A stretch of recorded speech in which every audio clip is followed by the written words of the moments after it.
Кърджали е град, известен като столица на толерантността за България и се ползва с такава репутация на целия Балкански полуостров.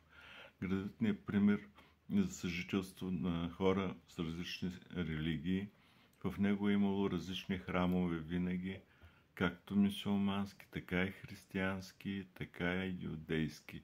Тези храмове и са тези, които от тях вече не съществуват, за тях спомен е запазен с паметни знаци.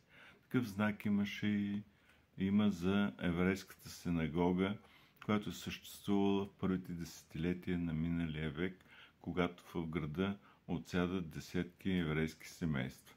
За съжаление, имиджа на Кърджали като столица на толерантността бе помрачен наскоро от една вандалска проява на антисемитизъм. Върху този паметен знак на еврейската синагога беше изрисувана свастика. Този нацистски символ, който цял свят свързва с Холокоста, се появи в Кърджали и стоя дълго време върху този паметен знак. Неадекватна беше реакцията както на община, така и на МВР. Знака не беше премахнат на време и скандализира кърджалийци.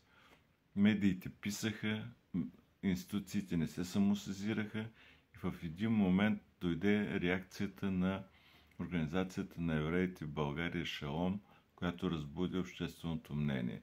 Веднага се самосезира външното ни министерство, което осъди проявата.